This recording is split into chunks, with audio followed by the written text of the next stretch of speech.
Magic. Magic.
And good afternoon, everyone, and welcome to the afternoon session of our PerfWeb special series on cell salvage as a key blood conservation technique.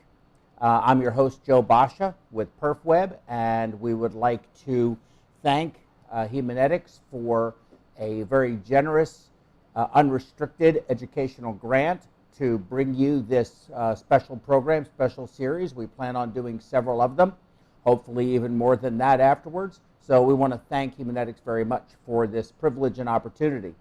Very important topic on the what I call transfusion management and self-salvage for that, but we can discuss that a little bit later.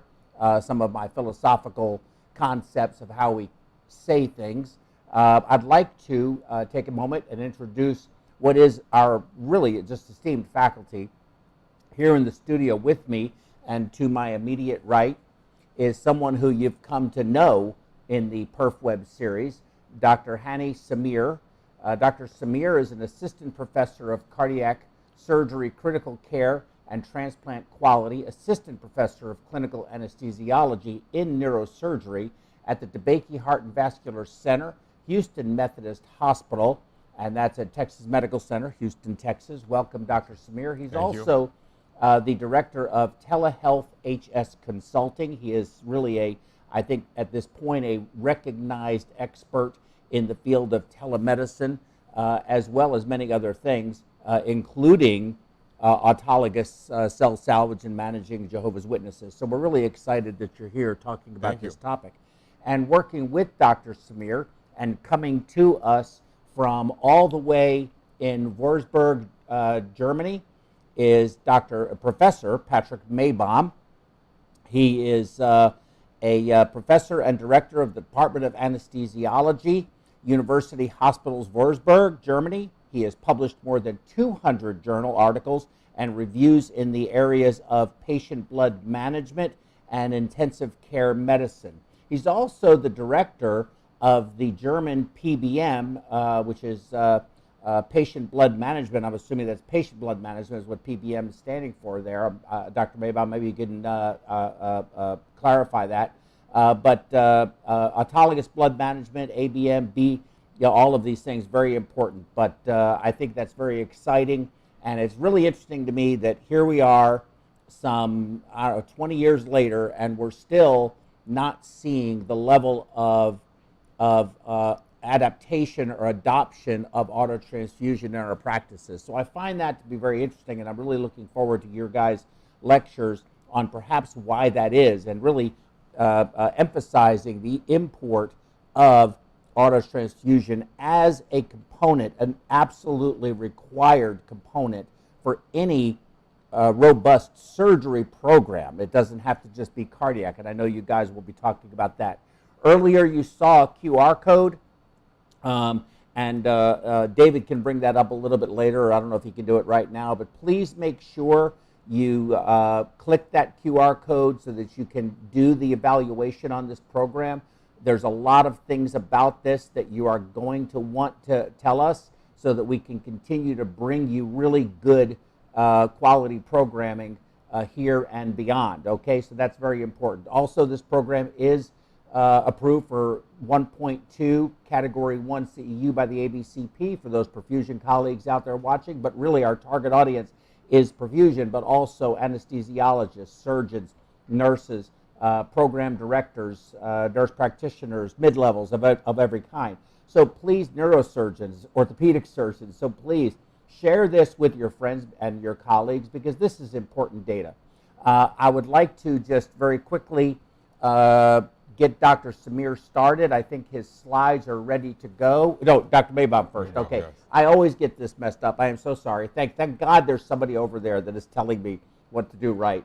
I know. So Dr. Maybaum, I believe we are going to be starting with you. Your slides are up, and if you're ready, sir, I will let you go ahead. But before you start, can you please tell us a little bit about where you're from? I gave a very brief overview of you, but really tell us a little more about you personally, where you are, the beautiful backdrop that you have there, what Germany is like to live and to practice. Just tell us a little something about yourself, if you would.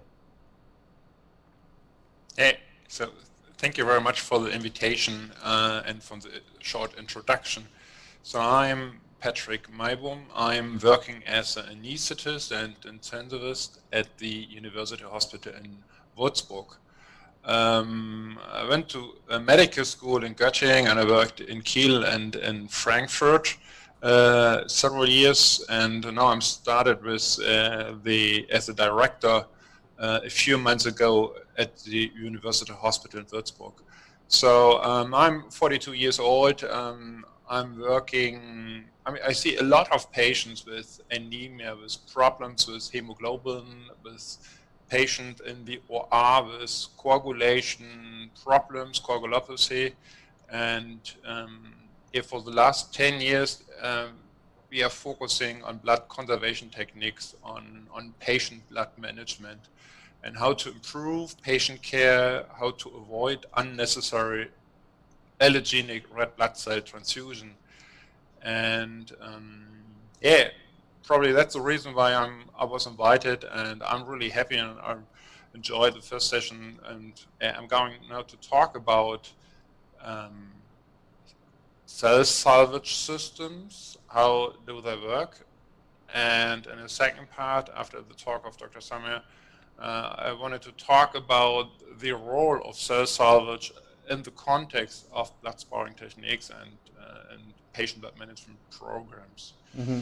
Oh, and Dr. Maybaum, if you could, and for those folks at home, if you look at the bottom, if you're on Zoom, if you look at the bottom of the Zoom, you'll see chat, you'll see raise your hand, and you'll see Q&A. If you want to raise your hand and ask a question, or you want to chat with the moderator, the Zoom moderator, you're certainly welcome to do so. That'll be Jennifer. And if you want to see what questions have been asked and or possibly answered, because Dr. Maybaum is really good at being able to answer questions on the fly. I can't do it. Thank goodness he can. You just click on the Q&A chat and it'll pop up. So Dr. Maybaum, please forgive the interruption, but I had to get that said. Oh, I'm really happy and really thank a lot for this idea and comment.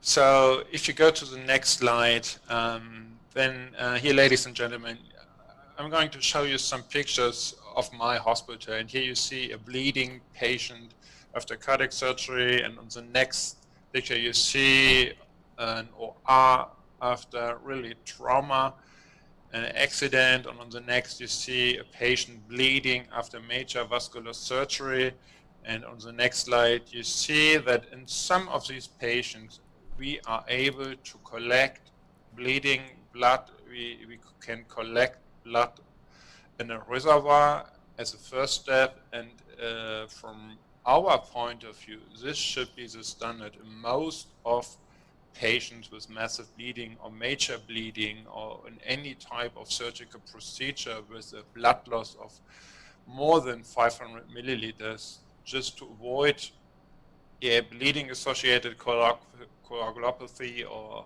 allergenic blood transfusion, and to improve the use of patients' own blood. If you go to the next slide, then you see that what is happening in most of our hospitals in Germany or in Europe. So in any patient on any surgical procedures where we have bleeding, major bleeding, blood loss, it is really easy to ask for allergenic red blood cell units. Red blood cell units are quite cheap, at least in Germany, and it's really easy to compensate bleeding patients with allergenic red blood cell units.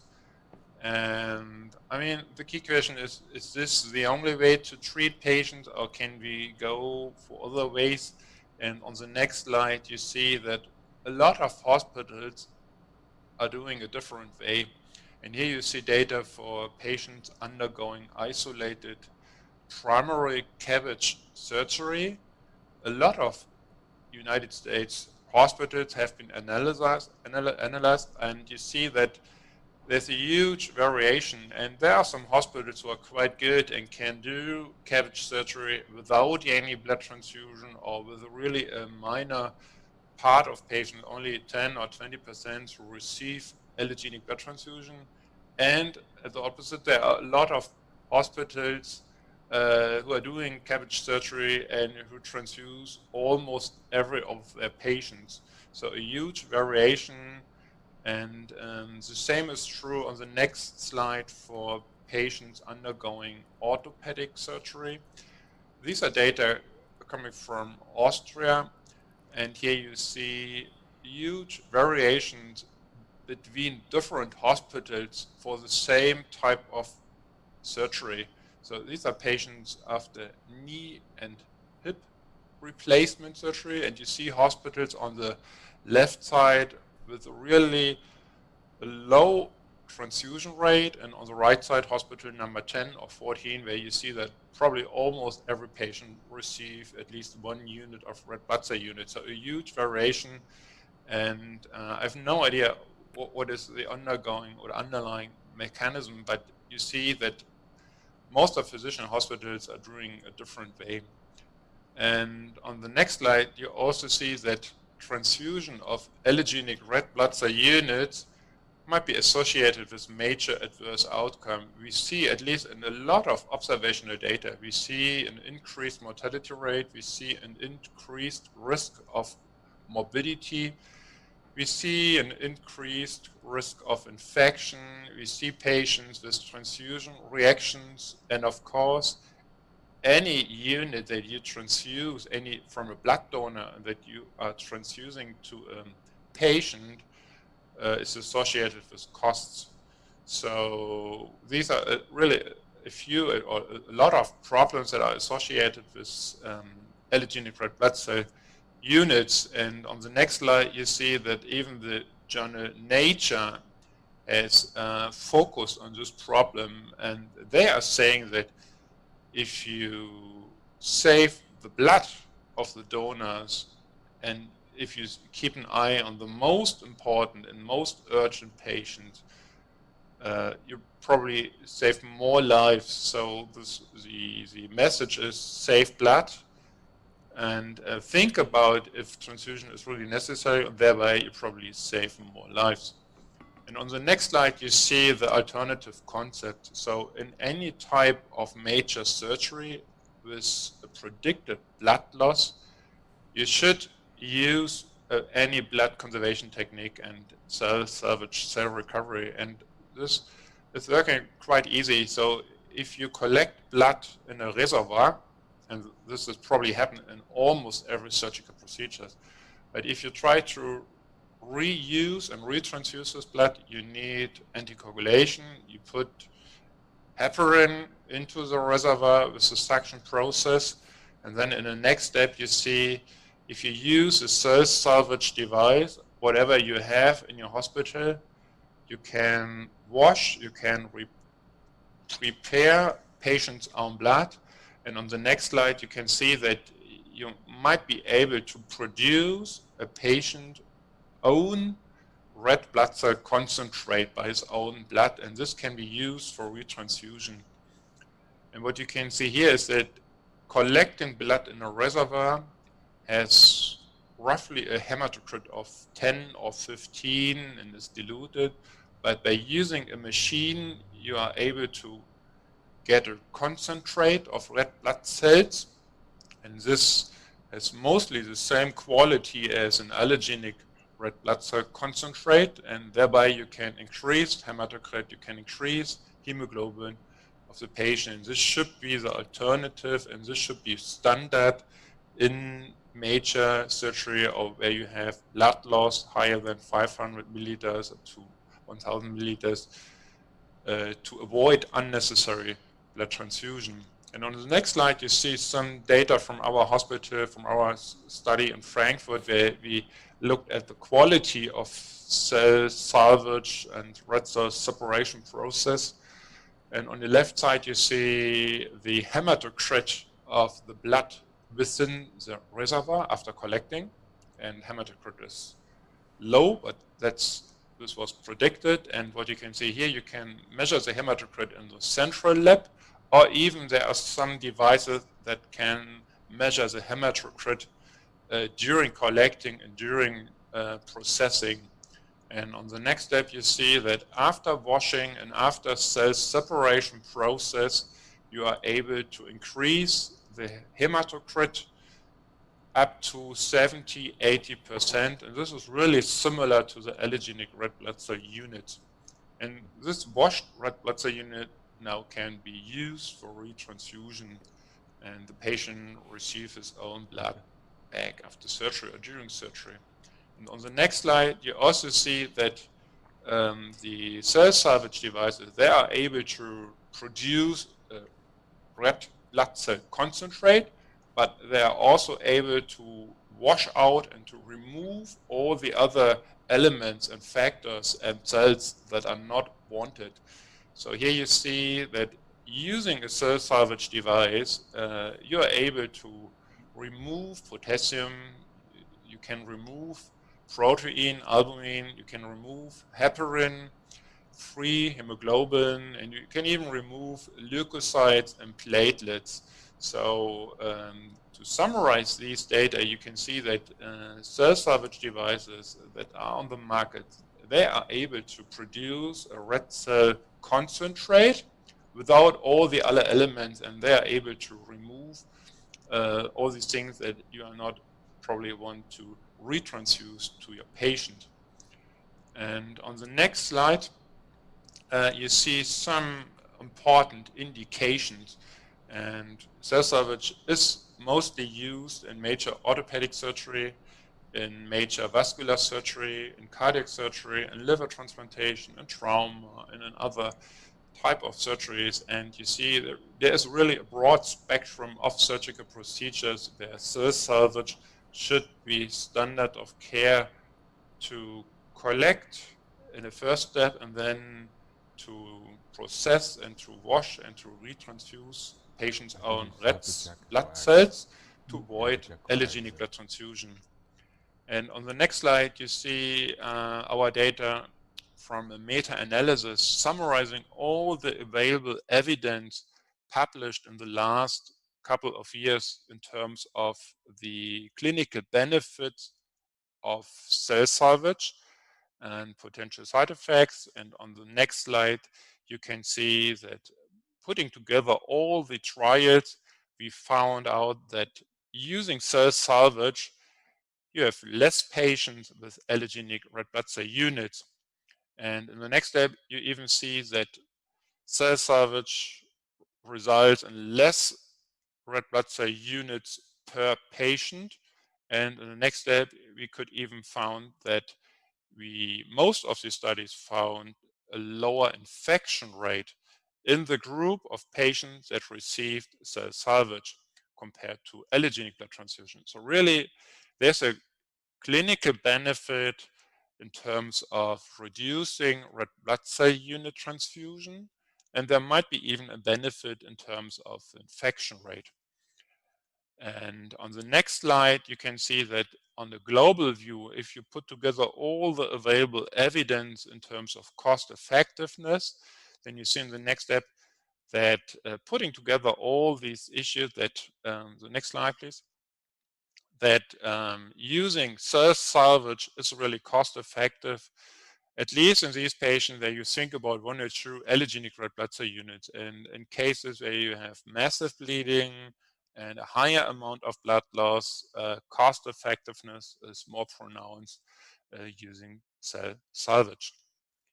So thanks a lot for hearing to listen for the first part, and now can we move to Dr. Samir. Maybon, we appreciate that so much. Excellent slides, excellent presentation, and then I think you'll be doing a second part to yours after Dr. Samir. Dr. Samir, we have your slides queued up, but before we turn them on, since Dr. Maybon was so kind to tell us a little something about himself, and I introduced you, but I think the introduction is never adequate. Can you tell us something about yourself?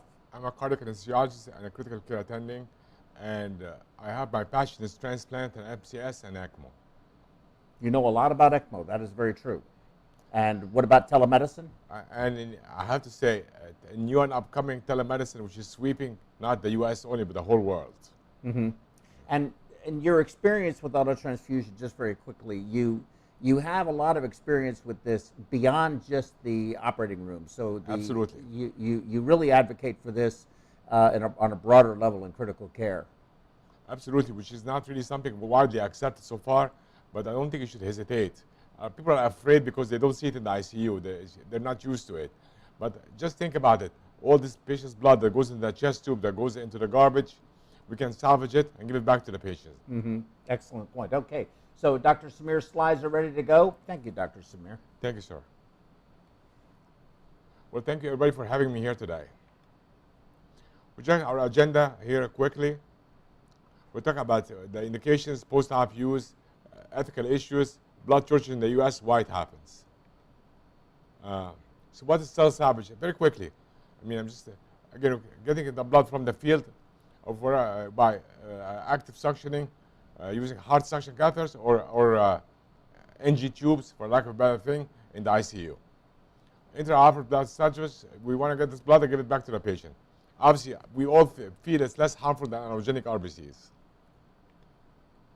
And here's the advantages: reduced risk of infection, no risk of ABO compatibility, and special groups, Jehovah's Witnesses, will talk about that. Normal concentration 2-3 DPG, which is important. The disadvantage, there's an equipment cost, disposables, training for people. It's a little complex for people to use it. And if you have a mishap with air or fat embolism, is bad. But obviously, we also are trained to prevent that. So a special consideration is for our population that we deal with in our institution is a Jehovah's Witness. We are a Jehovah's Witness center. So Jehovah's Witness patients, they refuse blood, and they have different categories. Some of them will refuse everything, and some of them will take certain platelets, cryo. So you cannot treat them all the same. They all seek complex medical care, and whether we agree or not, our own biases, well, they refuse blood, they want an organ transplant. And again, our own bias should not go into play. It's a patient that wants you to take care of them. You have to take care of them the right way. And so you have to go over what transfusion alternatives they have, and cell salvage is mandatory for these cases, whether how small it is, with a small femoral artery repair or heart bypass or a transplant. So it's really important to salvage all these cells. And there was a question before, if we salvage 20 cells, should we give it back? Absolutely. 30 cc, should we give it back? Absolutely. There should be no minimum with Jehovah's Witness patients. They have no other choice. The other choice is they're going to die. And we cannot accept that. We have to provide them the same quality of care we provide everybody else.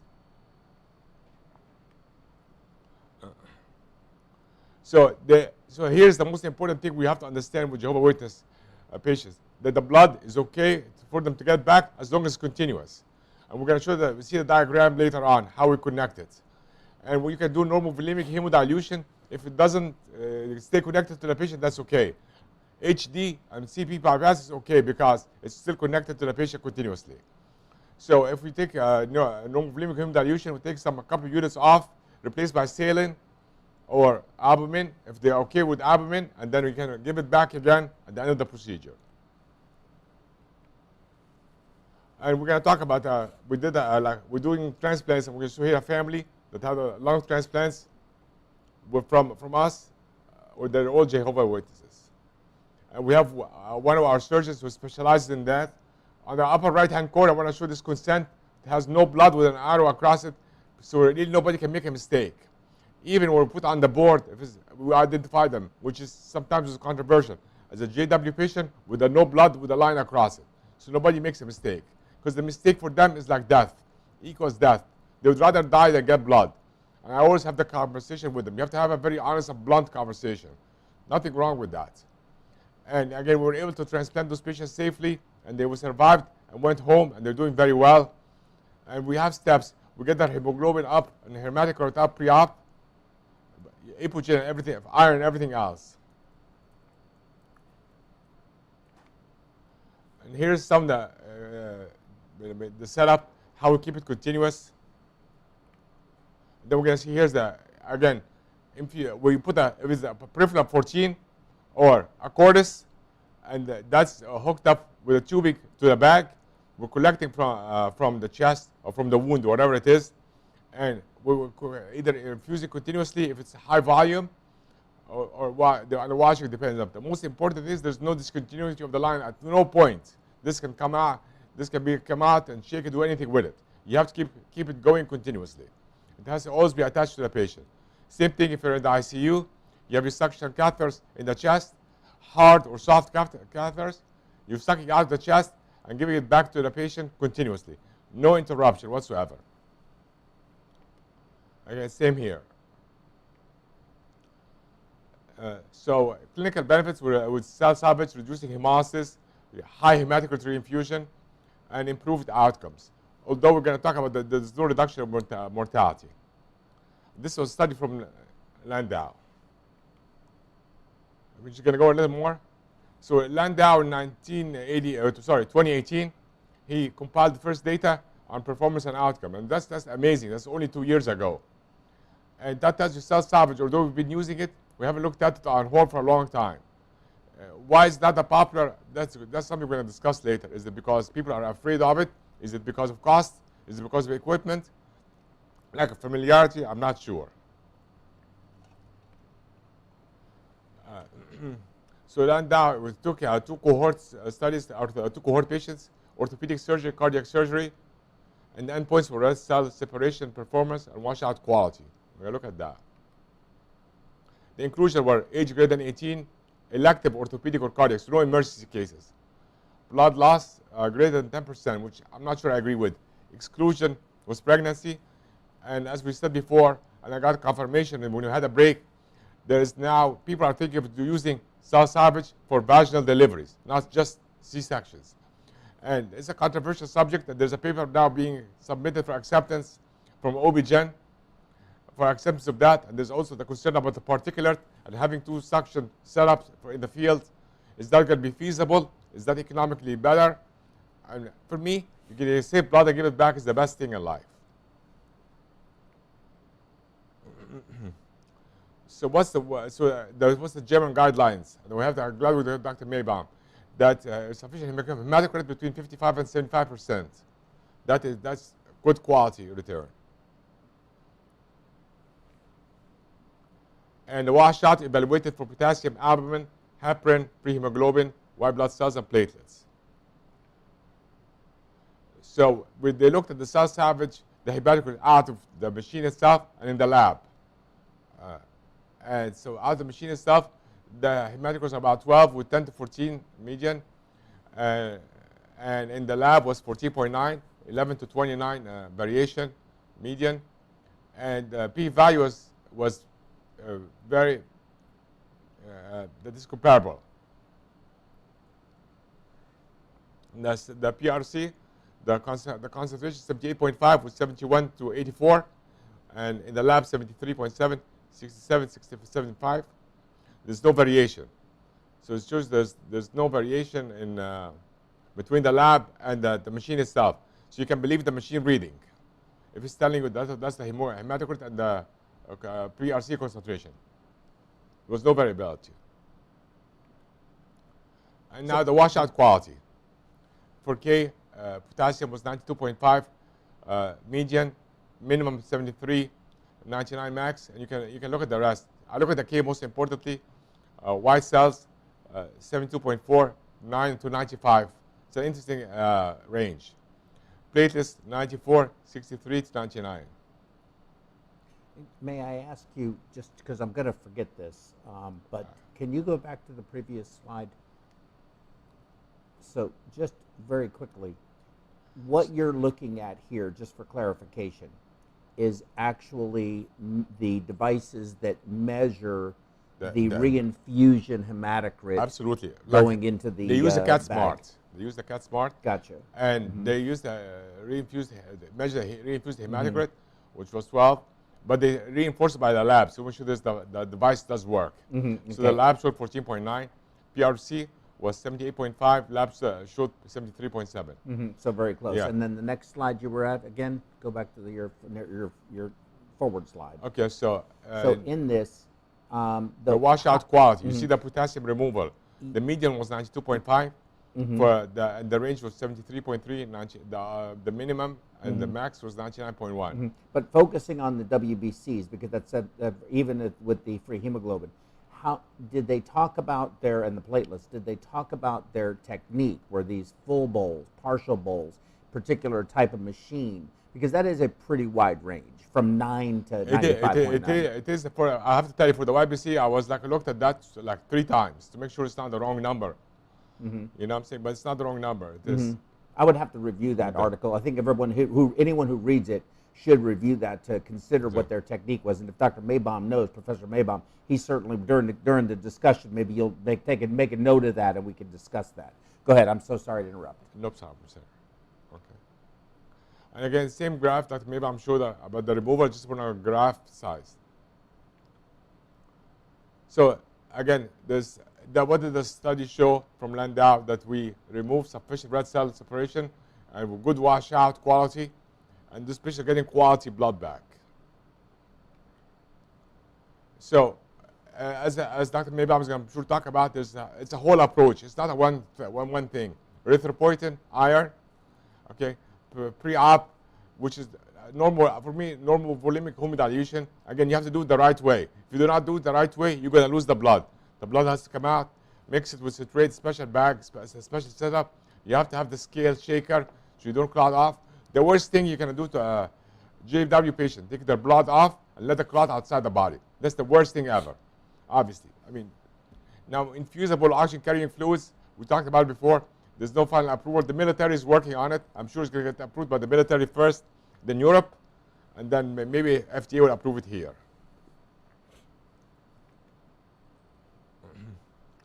So the real summary, cell salvage is safe, it's resource saver, because the cost of aquatic 1 unit of blood, I just looked it up yesterday, is $1,000. It's not just getting the blood and delivering it with no ABO issue. And if anybody, the Houston audience, we are familiar with an issue that happened in the Houston metro area, about an ABO issue was a big deal. None of us want to get an ABO incompatible blood. And now every med staff, and I'll tell you something, every med staff to renew their privileges, you have to take an ABO safety exam. That's how big of an issue it was.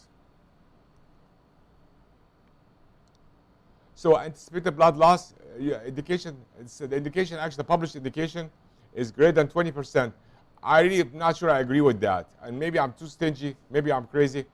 I believe you're going to lose blood, use it. I mean, you really cannot estimate what 20% is going to be. For me, I've used it in big cases like transplant and heart surgery, and as small as femoral thermoplasty, any plastic cases, we're going to open anything. You're going to open the vessel, and blood is going to come out. Collect the blood and give it back to the patients. So the indications the approved indication for the general public is 20%. For JW is 10%. I believe for everybody, you should use it if you think you're going to need it. And that comes with experience. Unless here's the case history, like for cardiac valve redo bypass, ortho spine cases, urology, prostatectomies, and I'm glad I see that today. because unfortunately I was consulted on a case, a prostatectomy, that required 35 units of blood. That was not like too long ago. And that would have been, and there was no cell saver set up in the room for that case. Again, thoracos, liver transplant, JW, we talked about that. I mean, from regulatory you have to worry about clotting agents, avitine getting sucked into it, into the cell saver. So this happens from the field sometimes. This is kind of the problems that can happen. We had a patient that was really deadly allergic to betadine, and betadine got sucked into the cell saver, and every time we infuse the cell saver, we get like a massive hypotension, and so we figured it out after a while. So these things you have to really worry about. Obviously, malignancy, blood disorders, you have to worry about them giving blood back.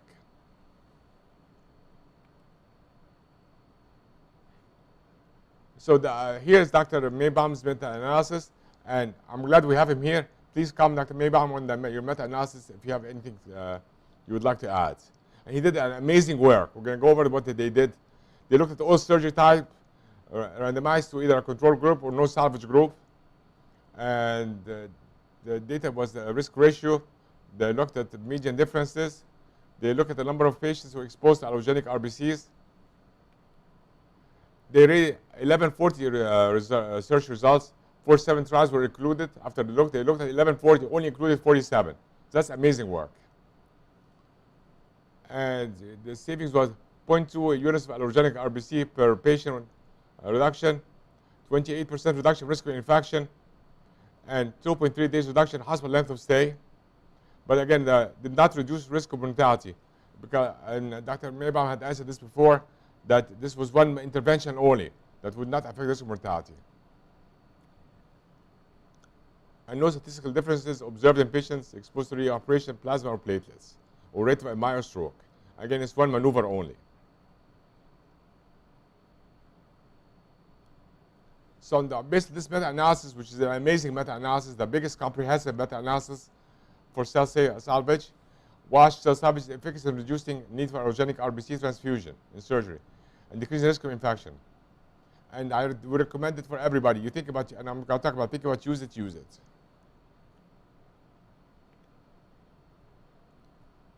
And this is just some of the slides about the study. We're going to go over them quickly because I think everybody knows the study. We're lucky that Dr. Maybaum here.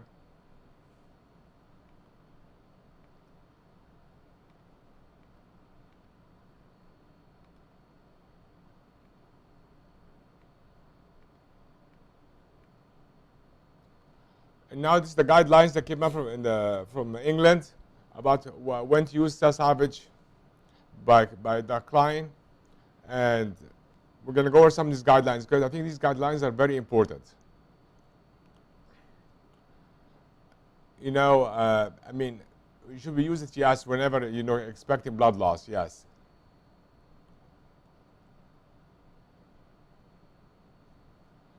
Here's the one thing which, again, I disagree with. If you're going to lose more than 500 mL or 10%, I think you should use it if you know your surgeon. You know your case. It's your experience come into play. You think you want to set it up. I never said, I'm sorry, I set it up. I said, I'm sorry, I did not set it up. I've always thought, why did I make the decision to set it up? I never regretted setting up cell salvage. So I'll have to say I'm a little biased here. So obviously, malignancy infection should not be using cell salvage. Now, we see here that there's about not use it with the OB. What we just talked, there is people want to use it for vaginal deliveries, not just C-section.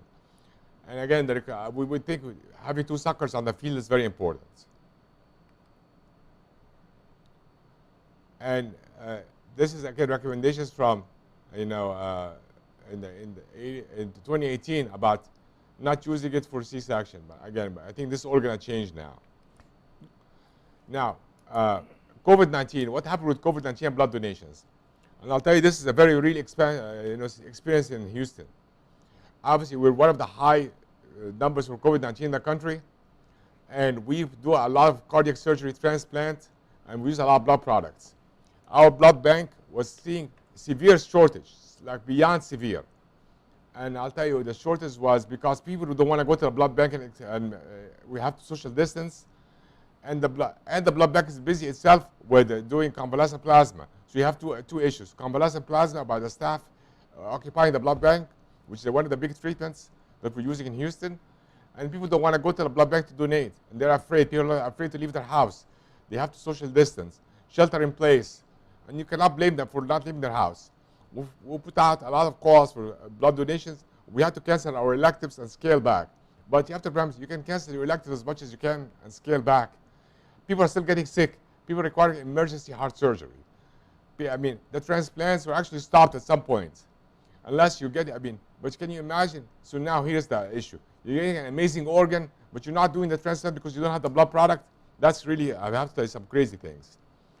And I'll tell you, so this kept happening one after the other. You know? I mean, really, it was a big, big issue. I mean, that we don't have blood, and the nation's supply is really, really low. So we put, the TMC put out a call and saying, we need blood. And I'll tell you, thank God people responded at some point, and we got blood in May that lasted all the way to July. But you cannot, the problem is, this was a big call, and it was aggressive, advertising from the hospitals on the news to be able to get the blood in. But that's, with now COVID-19 spiking up, going back up every now and then, you're going to have a shortage every now and then. So you cannot rely on the blood donations. You're telling people to stay at home. You want to tell them, no, please come to the hospital. People don't want to come to the hospital. ER visits are way down. Electives are way down. We're doing telemedicine for everything. You cannot do telemedicine to get blood. So I'll tell you, we need to have definitely a backup plan. So every case right now in the operating room that there's a thought that's going to lose blood is having salvage set up. We need to save every unit, because every unit is going to save somebody for a surgery that they need. Because it's amazing for us to throw an organ or to let an organ donor go by because we don't have the blood to do elective surgery. I mean, you can say transplant is elective surgery till tomorrow, but it's not really. You have an organ available for somebody who really is dying. So you really have to take care of them. So it's a cascade effect. I call it the domino effect of blood. You don't have blood, but you're going to do a transplant, and you're going to waste an organ. So it's a really big deal. So I have to tell you, it's important for us to this. Where was this here? Okay. So, I'm sorry. I'm saying I'm taking too much time. I'm going to have to go a little faster now. I'm sorry, Jennifer. I'm not sure. So I have to tell you, it's very like having the blood shortage due to COVID-19 is going to keep going on. So we need to put that in our mind. So think about it. For every case you're going to do tomorrow, with a femoral angioplasty or heart bypass. And autologous plasma issue, obviously we know it's a storage issue, hemolysis.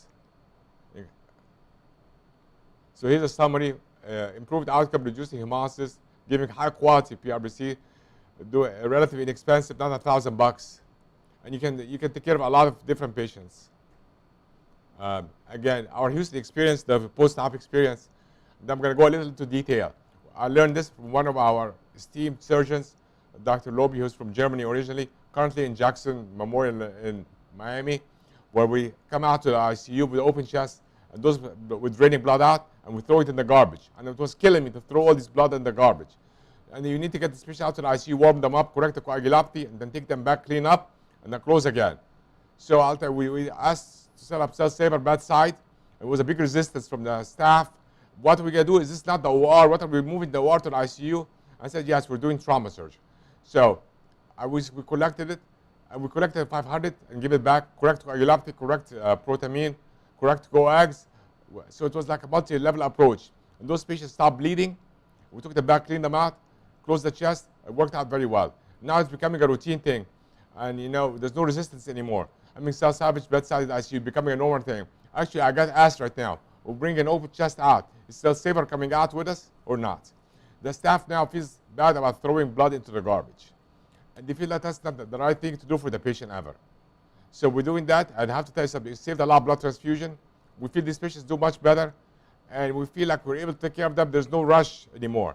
Warm them up, correct the coags, which is the best thing in life, take them back, and close them.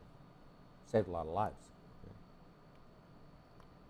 So here's final thought. If you're thinking, should I use cell saver today? Yes, do. If you think about something, do it. Don't ponder. Do it. You're saving a life. Salvage always. Save the patient. Please save my blood. Don't throw it in the garbage. You're throwing part of my body in the garbage. Think about it this way. Thank you, and I'm sorry, Jennifer, for taking too long. You did a great job. You did a great job. I'm going to applaud this one. You did an excellent job. Thank you. Okay, Dr. Maybaum, I think we have your next slides teed up, and I know we have a tremendous amount of Q&A stuff going on in the background. I noticed that you're keeping track of that and doing a great job with it. The nimbleness of being young. I can't do technology that well, but your slides are ready, and the floor is yours, sir.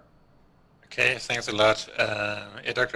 Thanks, Dr. Samir, for some of the ideas. So I wanted to mention the blood shortage too, so you can just jump to 1 or 2, 3 slides because they're just press releases. So in the next one, yeah, so here we have data from 2 German university hospitals and what happened in March and April this year.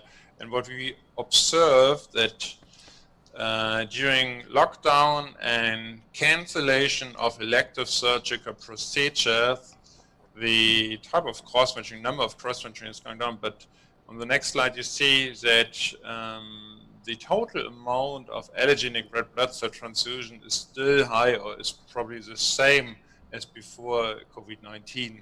So what you can see here, even if we reduce elective surgical procedures to get ICU beds and all these ventilator beds, in terms of allogeneic red blood cell transfusion, there's no change, and consumption is still high, and that's probably one of the reasons that we really need alternatives, and there's really an urgent need to avoid unnecessary red blood cell transfusion.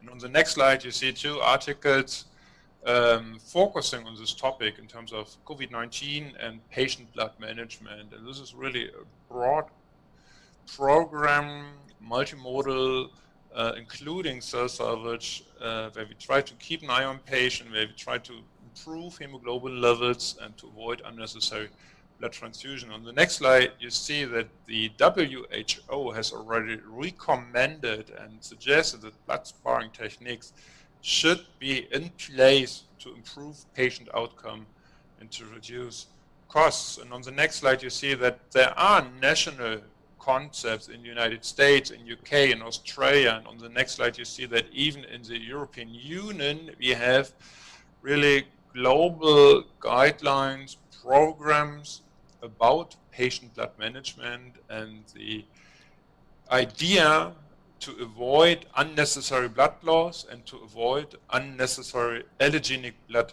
transfusion. And on the next slide, you see the most important issues and measures, and we are focusing on anemia management, and we are also focusing on rational and restrictive blood transfusion. But the most important part of patient blood management is minimizing blood loss and minimizing bleeding. And of course, we are thinking about coagulation diagnostic and coagulation management, but intraoperative or peri-operative blood salvage is a key element to avoid unnecessary blood loss, to avoid and to reduce bleeding, and thereby to avoid allogeneic blood transfusion. And on the next slide, you see, just go forward 1 or 2 steps, then you see again a summary of the recommendation, and again, to repeat the most important issues. Cell salvage should be used in any surgical procedure where you expect an increased likelihood of bleeding and transfusion, or where you expect post-operative anemia. And cell salvage should be available 24 hours in your hospital. And you see that you can have a 2-step approach. You just collect blood in a reservoir, and as soon as you expect 500 milliliters or more, you just go for cell processing and washing. And also in the next step, you see that if you talk to a patient, if you get a consult, and if you talk about the potential risk and benefit. You can use cell salvage in cancer surgery and, of course, in women undergoing high-risk cesarean section. And on the next slide, you see if you put the cell salvage technique into a multimodal program defined as patient blood management program, and if you're focusing on hemoglobin optimization and blood sparing techniques and transfusion protocols, and you see here you can reduce blood transfusion, you can reduce postoperative complications, and these are data from 4 university hospitals in Germany. And in the next slide you see this concept is working worldwide. And on the next step you see really a patient blood management bundle focusing on anemia management, on coagulation management, but also focusing on cell salvage and cell recovery during surgery. You see in the next step that thereby you are able to reduce allogeneic red blood cell transfusion need, you can reduce in-hospital mortality, and thereby, of course, you can reduce costs. And on the next slide, you see that, I mean, patient blood management is and should be the standard worldwide. And we have summarized 17 large PBM studies, trials from United States, Australia, and Europe. And we are focusing on multimodal PBM programs. And then in the next step, you see that if you include cell salvage in a PBM program, and if you focus on anemia management and coagulation management and transfusion medicine, then you see on the next steps that thereby you can reduce allogeneic red blood cell transfusion rate. There you can reduce major complication rate, and then you can reduce mortality rate. And on the next slide, you see that cell salvage should be really the standard of care in major surgery where you expect blood loss, but of course you need time to teach your team, you need time and afford resources to teach colleagues and to put efforts in the infrastructure. And therefore I would really recommend the information and details provided by the UK Cell Salvage Action Group. And here you see a screenshot where you really can use an e-learning platform and all the details that are necessary to implement a cell salvage program in your hospital. Thanks a lot. Excellent. Very good, Dr. Maybaum. Thank you so very much. All of those lectures were incredible, and I want to thank both of you gentlemen for that. I know there's been a lot of Q&A. I would like to turn this over to our Zoom moderator, if I may, Jennifer. And Jennifer, if you would, just a favor, would you please describe first, before you maybe ask any of the questions, about Gary Koenig, who started this off with, I thought, some very important information as well. You want me to do it? Okay. So Gary Koenig, I believe he's from South Carolina, Spartanburg, South Carolina, writes, with our post-heart patients, we have developed a way to transfer blood from the chest tube drainage system to a cell saver for processing for the past year, and have saved the department more than $150,000 with blood that was thrown away in the past. We also are a Jehovah's Witness network program.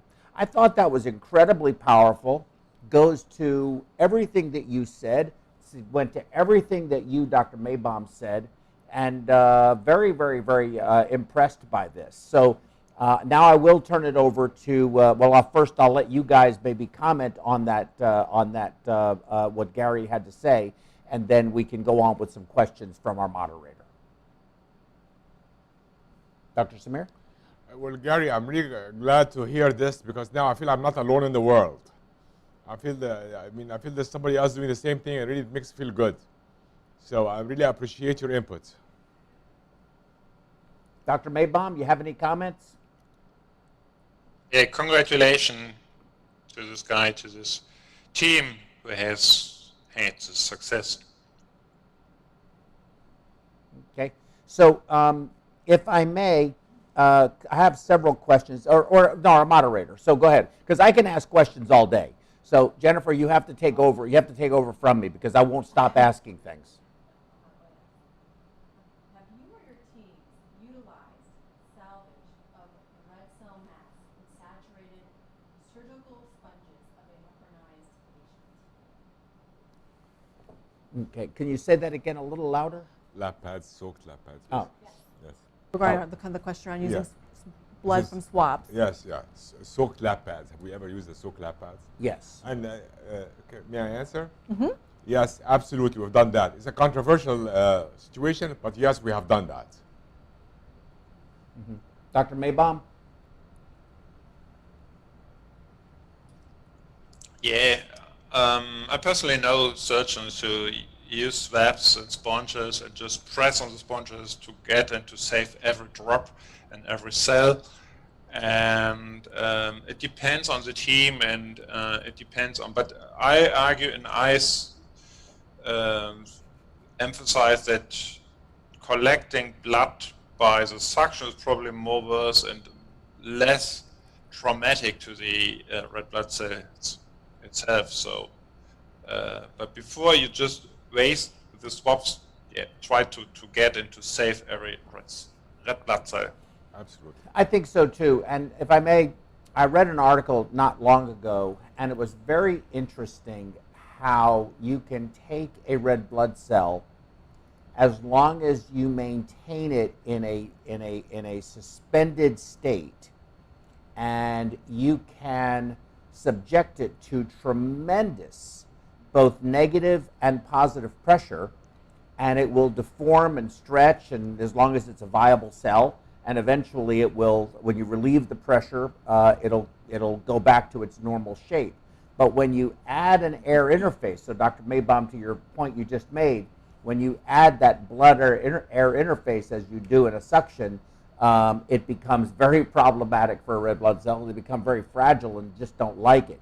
In the lap pad incident or technique, I do believe in that as well. I think laps, the big laps, can hold an enormous amount of blood, but I don't like to see them take it and just squeeze it. I'd rather see them put it in a basin of saline and let it soak out, wet it, and then agitate it maybe gently, and then suck that into the cell saver is what my preferred method is. I think it's just surgical diligence, really, surgical technique and diligence. That's my thought. What do you think of that? I think, well, either way, I'd rather not lose it at all. I agree with your way, but if it's going to be squeeze it or lose it, I'd rather squeeze it. Mm-hmm. I do not want to lose it. Mm-hmm. Okay. So you'll accept the squeezing, but would you prefer them to soak it and do it that way? Do you think that's a bit more, a little less Gentler. It's gentler. I think so. Yeah, but the only thing is you More cannot change sophisticated. surgical habits. It's very difficult to change surgical habits. Mm-hmm. So to be honest with you, if they're going to squeeze it and suck it out of the bucket, it's okay. Mm-hmm. Dr. Maybaum, your thoughts on that? Yeah, I fully agree, and probably it depends on the type of surgical field and theater. Yeah. Okay. Jennifer? All right. Are there any requirements before using cell salvage during a massive trauma with an infected surgical field? Ooh. So I'll start with Dr. Samir. Go ahead. If you are in a massive trauma, and you really cannot assess infected, not infected, you need to go for the gold. Get all the blood that you're losing and give it back. And yes, there's gonna be a chance there's gonna be an infection, but you're gonna have to deal with that later. In the trauma, there's no time to think, to be honest with you. Cell salvage, give back, and then you have to deal with the consequences later. Basically, you have to be quick on your feet. Mm-hmm. Dr. Maybaum? Yeah, I tried to remember a patient where I had a massive trauma, but also an infectious organ or infectious tissue situation. So probably, I'm not quite sure if this government is thinking about an open fracture where we talk about a non-sterile fracture. But as long as there is no ongoing infection and with increased inflammatory mediators or contaminated fluids, I fully agree. Go for cell salvage and keep an eye on patient's own blood. Hey, Dr. Maybaum, could you just move to your, there you go, a little to your left. That's perfect. Thank you. You look great now. Thank you, sir. No, I think that it's, you know, I mean, that's, I didn't quite understand the question, but, you know, you're in a wound. I mean, it's okay, so you didn't get to make such a nice prep for the patient. At that point in time, I agree with you, Dr. Samir. It doesn't make any difference. Patient's bleeding to death. I mean, you got to deal with the immediate problem first. And you will run out of blood. We have done that before. You start giving the O negative pretty soon, and then you run out of that too. And then what do you do? So I think you need it. I'd like go ahead, Jennifer. You have any more questions? Yeah. So just a follow-up question, still on the trauma Yes. space. So, some trauma clinicians and surgeons think that cell salvage blood promotes bleeding. What do they need to know about autologous blood and heparin? Good question. So maybe Professor Dr. Maybaum. Maybaum, Yeah. Professor Maybaum, you want to go first on that? Yeah, so I also know colleagues who argue against cell salvage because they think that using cell salvage is associated with coagulopathy. And this might be true if you have a patient with major bleeding, ongoing blood loss, but because you are using cell salvage, there is no need or only a little need to use red blood cell units. And in this way, you probably underestimate the amount of total blood loss and the loss of coagulation factors and platelets, and thereby we see coagulopathy. So that's why I always say that the cell salvage system is for the recovery of the red blood cells, and you receive a red blood cell concentrate. But as soon as you have major bleeding, you also need to think about coagulation management, substitution of coagulation factors, transfusion of platelets, and all the other important elements to stop bleeding. And so this is one important issue, and the other one in terms of the heparin. So heparin has a really short half-life time, and we know from a lot of studies that cell processing and washing and using cell salvage, thereby you can remove heparin. So from our point of view, heparin or coagulopathy is not a side effect of cell salvage, it's more associated with the total situation. Mm-hmm. I think that's almost commonsensical. Dr. Samir, let me ask you as a follow-up to that. Do you guys have a standard? Well, two things. One, do you use TEG to assess your coagulation, you know, where you are in your coagulation capability of the patient? But do you have a standard of how many units of autotransfusion blood processed and given to the patient before you give you'll say a unit of FFP, before you start thinking about platelets or cryo or anything else? Or do you base it completely on laboratory analyses, and do you use TEG? We use TEG and ROTEM both, okay? So we do not give like by formula, we give based on lab data, and also add to that ACTs, and we correct either chemically or blood products. We're very heavy to use PCCS, and we have used into Cassandra. We're very heavy into all that. So I do believe that you have to follow lab, correct chemically, and correct with blood products, both. Mm-hmm. You cannot just correct with blood products. You have to use chemically too. Mm-hmm. Mm-hmm. So like that patient that I mentioned about the prostatectomy, when he went to the ICU, they never was on MCAR because they did not think about that. I don't blame them. But when we went to the ICU, we bolus MCAR, we started an MCAR drip. There's nothing wrong with that. It decreases fibrillary lysis, and you can give PCS again in the ICU still. So you have to correct your TEG, or using TEG or ROTEM, and also add that to ACT. Thromboelastography Yes. or whatever Yes. that's called, whatever the generic name is for it. I really don't know. But Dr. Professor Maybaum, do you use TEG there as well? What Or are you some using? version? Do you use some type of thromboelastography of some sort? Yeah.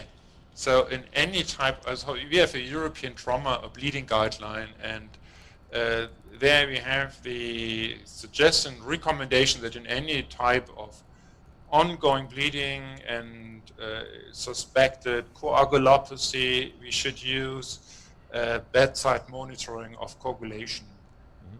Diagnostic.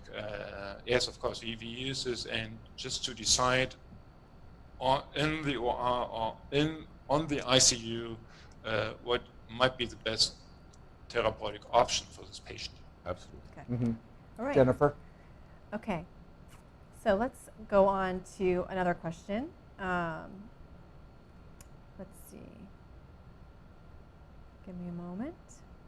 Okay. So what are your thoughts on leukocyte depleting filters for cancer, pregnancies, and bacterial contamination cases? Dr. Samir, you want to take that one first? Yeah, I mean, but like I mentioned, we use leukocyte depleted filters on, it does slow the rate of, reinfusion, but we use it standardly unless the patient, we have to get the blood back immediately. There's no washing. So we use it standardly. That's becoming for us because we do a lot of transplant. That's why we do leukocyte depletion. That's the reason. Very important for the Yes, white blood, for exactly. the leukocyte depletion, yeah. Okay. So, do I believe it helps in the infection situation? I'm not sure about that.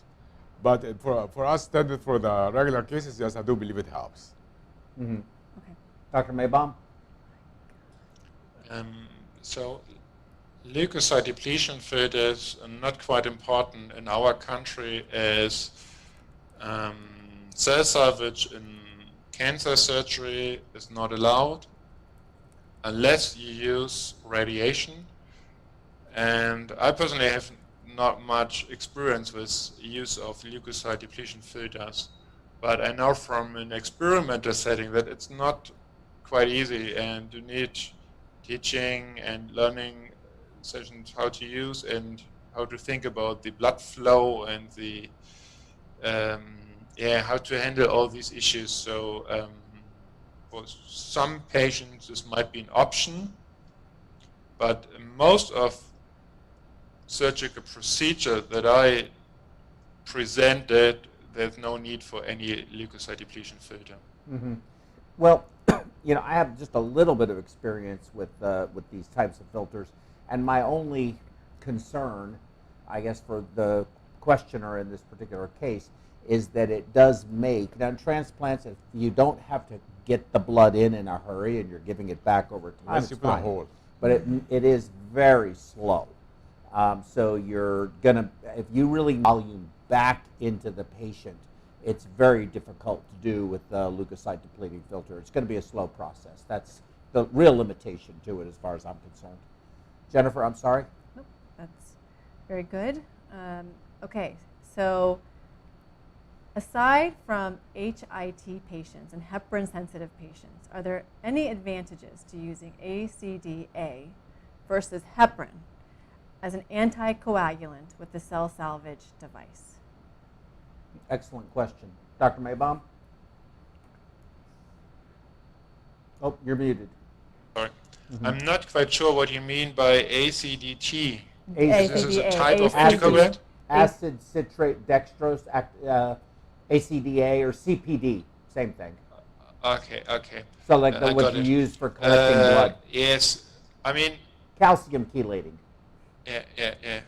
And probably this is, okay. Yeah, it is possible, and I remember one or two patients within the last 5 years in our institution, and therefore we have a separate SOP for that, how to concentrate and how to administer and how to do the doses and so, but it is possible. Mm-hmm. Dr. Samir? I'm not sure there's an advantage, to be honest with you.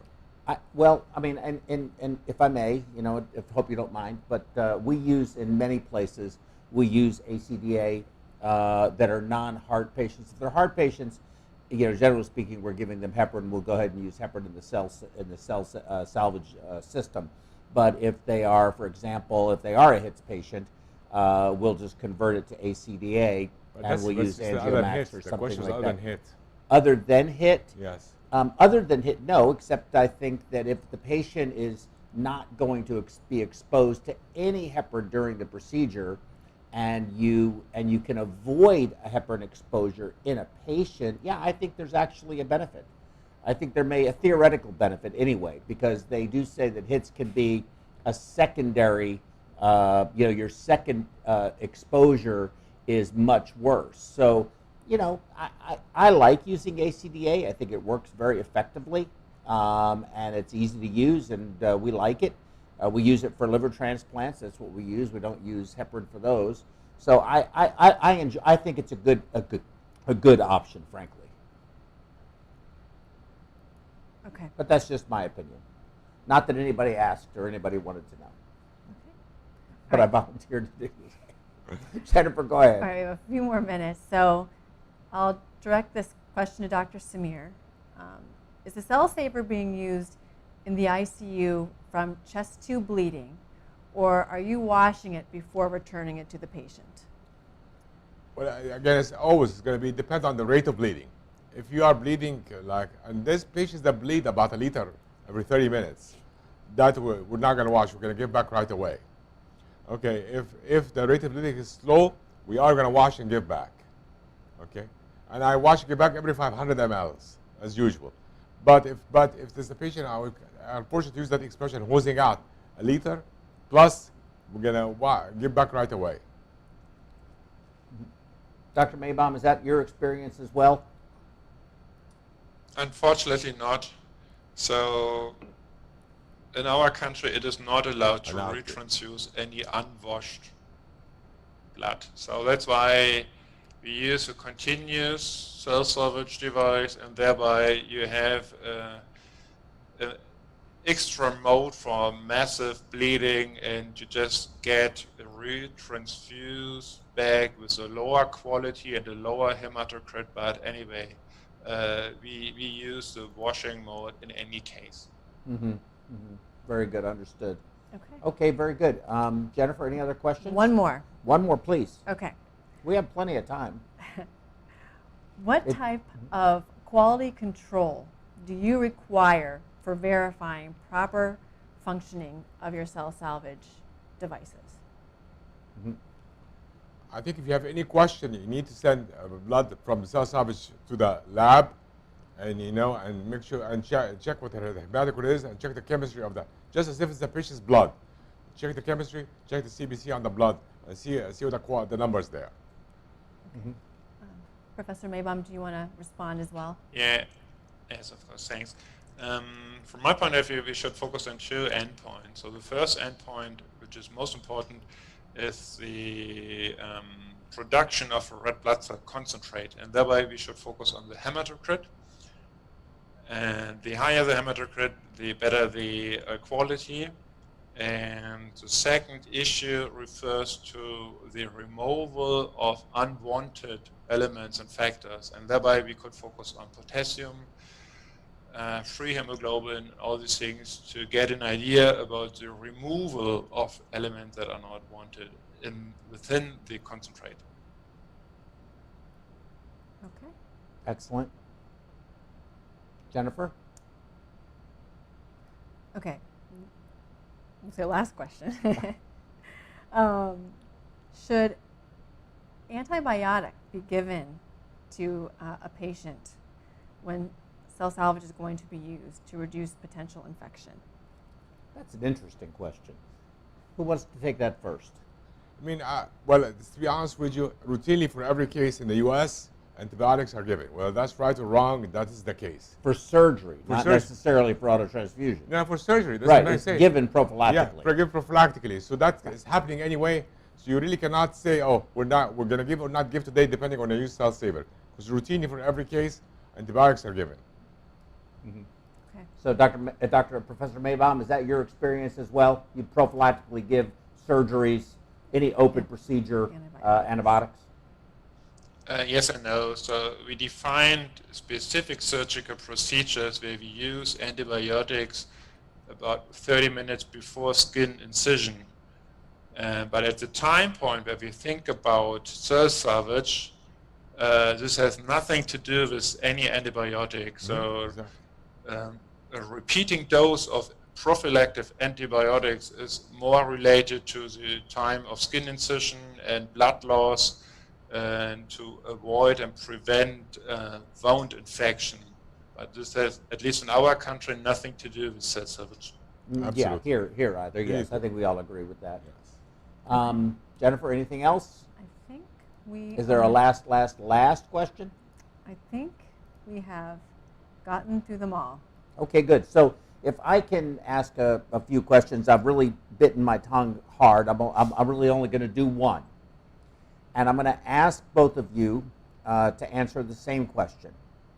And that is that in 2020, 2/3 of the way through it, 3/4 of the way through it, almost 2021, why are we still having this discussion about the standard of care, routine use, whether it be set up and collect only, in case you bleed, whatever it may be? We'll call it autotransfusion standby, you call it whatever you want. Why in 2020, nearly 2021, are we still having this discussion? Dr. Maybaum, I'll let you go first on this. So this is an easy question, but from my point of view, there are multiple reasons it could be answered. So costs and comparison between allogeneic red blood cell transfusion and cell salvage might be an issue. The time to get a transfusion, so at least in our country, it's more easier and it's faster to ask for an allogeneic red blood cell transfusion instead of preparing this cell salvage device, managing the cell salvage device, taking care of the quality measurements. So this could be an option, and this could be the reason. And there's also the issue of anxiety and barriers in terms of infections and cancer and all these issues that are there, where there are no reason that these should play a role. So it's more that we should encourage people, physicians, to use cell salvage, at least, and this is most important, in times where we have less blood donations, and it's really important to avoid the unnecessary allogeneic blood transfusion by using cell salvage. Dr. Samir? And I think, again, it depends where you are, regional or, an urban, suburban. It's training, it's availability, it's cost. I mean, again, you've got to, not everybody's TMC. There's hospitals in the periphery, they cannot handle the cost of having somebody on call. There's a cost of having somebody on call, there's a cost for the equipment. So for them, get blood anyway. But, I have to tell you, unfortunately, I'm familiar with the institutions. If they need to get blood, they have to fly it. So there's a cost there. So people have to really think of cell salvage as a substitution of all that. So I think there's also a lack of education. So I think more education. A lack of education part of the medical staff and on the public. The public doesn't know that they can use their own blood still. I think that's a big message should be out there. So in sort of an industry supported public service PSA, public service announcement type of campaign, Exactly. or educational programs like this, Absolutely. which I think are open to a very broad audience. So Absolutely. we have it for, of course, medical professionals, and a lot of this information is, it's pretty sophisticated, and a lot of the public may not be able to, grasp all of these things that we're talking about.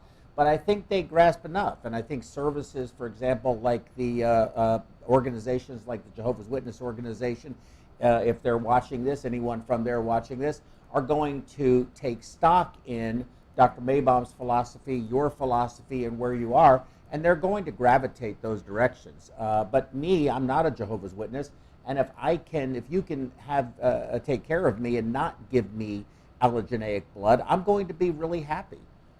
If I need it, I need it, and sometimes you do, and I recognize that. But if you can give me 1 unit instead of 4, or you can give me 2 instead of 10, I'm still going to be happy. I may not be happy with the 2, but I'm going to be happier than if I got 10. I mean, I say it, why are you throwing part of me away? Is it necessary to throw part of me away? That's what I say. Yeah. Well, I think a lot of people recognize now that red blood cell transfusion, allogeneic red blood cell transfusion, is actually a tissue donation. It isn't just a benign, innocuous thing that you're giving to somebody. It's a living cell, and you have to treat it as such. So, managing it, controlling it, reducing it is very important. Dr. Maybaum, you brought something up though, and you said the word cost. I think you even used the word cost. Both of you did. Look, at the end of the day, we're all on the same page here.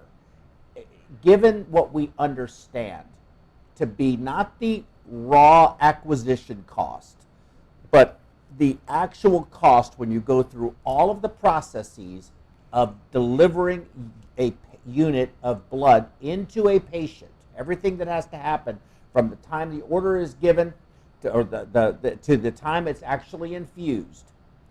What is your assessment? And I think you had a slide on this. What is your assessment, Professor Maybaum, on how many units of allogeneic blood transfusion do you have to not give a patient to offset the cost of delivering the same service with autotransfusion? Single unit. Single unit. Dr. Samir, you agree with that? Absolutely. So, I think that the evidence speaks for itself, and I think this is an evidence-based issue. It's not a guess by it's not an educated guess. It's not us being, pontificating from our experience or anecdotal. I think there's a tremendous amount of evidence out there that supports exactly what you two gentlemen have just said. Dr. Maybaum, before we leave, what time is it there? What time is it where you are? And can you move left a little bit? You lean right, no, 22. left. Yeah, 2:32? Yeah. 2:32 in the morning. No. It's midnight. midnight. Okay, because for a while there, this beautiful scenery behind you, I was like, man, that's a heck of a view out of your window. Can you tell us a little about it, though? It's beautiful. Yeah, I'm living in Würzburg, and Würzburg is located at the River Main, and people who are living in Würzburg, they love to enjoy and to walk around and to drink some wine bottles and to enjoy their lives. Very good. I think that sounds outstanding. And so, Dr. Samir, I do believe we did get an invitation earlier in the first program. Absolutely. Professor Maybaum, Dr. Samir, and I, and Jennifer and Magic and David over there, we're all going to go pack, and we would love to go tour that vineyard that's right behind you and enjoy some of those bottles of wine, because I think we all enjoy that. And hopefully one day, if COVID goes away, which I hope it does, we get a vaccine, whatever's going to happen with this thing, that we can invite you to come here and be in the studio with Dr. Samir, myself, Jennifer, and the guys that are running all of the stuff in the background over there. So hopefully you'll accept our invitation as well. And that's it. Any final thoughts, Professor Maybaum? No, thanks a lot. I really enjoyed. midnight. You ready to go to? Are you going to go to bed? I think so. Yeah. Do you have go to work home and then go to bed? Do you have to work in the morning? Yeah. Oh, that's miserable. In about 5.5 hours. Yeah. That's plenty of time. But I really enjoyed. So you're a cardiac anesthesiologist. Not a problem. You're anesthesia. You don't sleep. Come on, Dr. Samir. Any final thoughts? Dr. Maybaum, you don't know, but Germany is one of my favorite places. Berlin and Munich is like my second home. And I'm for German soccer all the way. So I just want to let you know that. Well, I'm going to tell Dr. Lumsden that. Absolutely. Well, I can tell you this much, okay? So I know you call it football there. I guess you call it football there or soccer? Football. Football there, yeah. So that's, I'm sorry, it's like watching paint dry. So you gentlemen enjoy your German soccer, and I'll have to watch a football game. So good night, everybody. It's been great program. Don't forget to fill out, go to the QR code, and make sure you do the evaluation. And also, please, are you going to put it up again, David, or can you?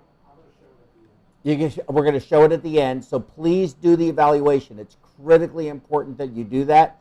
And we want to once again thank Haemonetics Corporation for their very generous unrestricted educational grant. We want to thank Professor Maybaum for toughing it out until the middle of the night when he has going to get no sleep and get up the next day and go to work. And for Dr. Samir traveling all the way up here to where our studio is from where he lives down at the Texas Medical Center. It's a pleasure. And I just want to thank everybody. Hope to see you on the next program. Keep an eye out for it on our special series on PerfWeb. Good night and be safe.